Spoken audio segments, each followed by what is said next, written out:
everyone, it's Karen.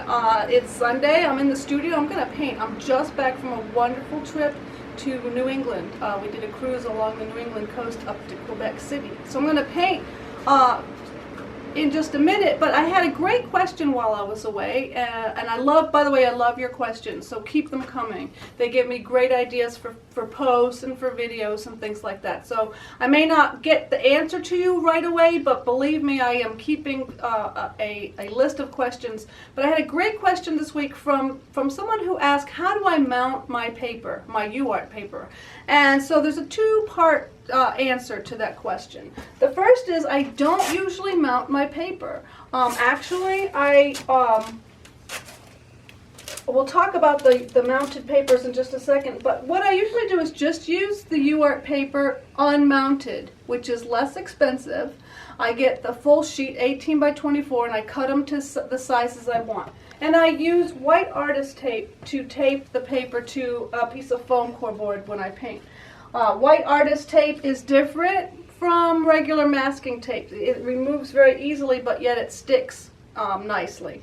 I don't use colored tape because that introduces another color to your painting. I like this wonderful thing which we just dropped on the floor today, but I like it because it's easy to tear off pieces. You don't have to juggle with the roll. I usually tape all four corners and I make hinges, so I put the sticky side up and I put another piece of tape on top of that. And I love this because I can very easily remove the paper from the tape and reuse the tape hinges. Now, this usually does the trick when I'm using a wet underpainting on UArt. So very rarely do I get that buckling or the waves or the wrinkling that I know sometimes happens when we wet paper. I find that by taping it like this, it keeps it flat enough, and the other trick is don't use your liquids and make the paper soaking wet. So you can use like alcohol wash, but you don't have to soak the paper. Just enough liquid to get it going. Here's an example of something that I did this morning. This was Pastel. It was actually a little quick demo, and I used alcohol to liquefy it, and you can see that the paper stayed perfectly flat. Where it's lifting in the, where it's starting to lift a little bit is simply because it's very damp down here in my studio. I've been away for 10 days, but all I have to do is press it back down on the tape. But you can see there's not that waving or buckling that I know sometimes we experience, but that's because I didn't soak the paper. I mean, I just used enough liquid to liquefy the pastel for the underpainting.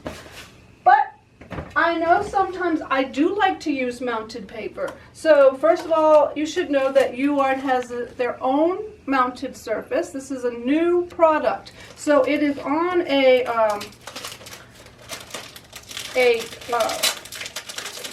wonderful, very lightweight plastic type board.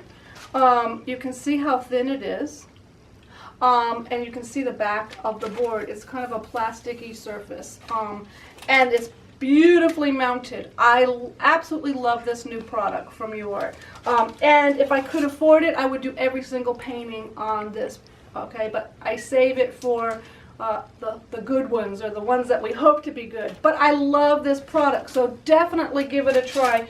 UArt is called UArt Premium Mounted Boards, and I'll be doing some reviews and demos on this product, but I wanted to point it out to you. But I have a little hack for you, because we all like little studio hacks. How can we save money? When I want to have mounted paper, for example, if I'm going out and doing some plein air and I want to just have a few boards, if I'm just doing some quick studies and I don't want to worry that my paper might wrinkle or buckle, my hack is I mount my paper using this Crescent Perfect Mount board. Now what it is, it's a board which is uses an acid-free glue, and it's pH buffered. You can look it up. It's got an adhesive side, and then of course the non-adhesive side. And so what I like to do is, and I'm not a perfectionist, so I know if you are a little bit more precise you'll get better results, but I cut my paper. This is a piece of UArt 500. I cut it 6 by 8, and I cut the board to 6 by 8. And I get it in a sheet. It comes about, I think it's like 19 by 30 inches. And then I use it and cut it as I need it. So all I do is I simply peel off the backing. They give directions that you're supposed to just do it like, start like this and then release the backing. But as I say, I'm not a perfectionist. Can you zoom in here? So I lay it down. I start my paper up here, and I press down. And then you want to press from the middle out to the edges. You can take your piece of paper that you use for the release, put it down, and that'll help you press your paper down without getting your paper dirty.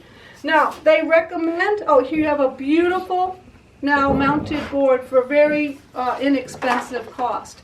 Now they recommend that you put a heavy weight like a book or a piece of glass or something on the surface for 12 to 24 hours to allow the adhesive to cure. I didn't know that till I read the directions today, so I've used it without waiting for it to cure, not a problem at all. But what I like to do is make a whole bunch of these at one time, and then you can let the adhesive cure. These are great to stick in your bag for plein air. They're great for little studies, and then you don't have to worry about potential buckling if that seems to be a problem for you. So, Crescent Perfect Mount. You can get them online. If you just Google Crescent Perfect Mount, you'll find the online sources that you can purchase it at. And I just get a few boards at a time and have it handy. There are other ways you can mount paper to board. There's I think a product by 3M adhesive. I have not used it, so I can't really comment or share this with you, but you can do a little Google search and find ways to mount board. But I love this. It's perfect mount. It's a perfect solution.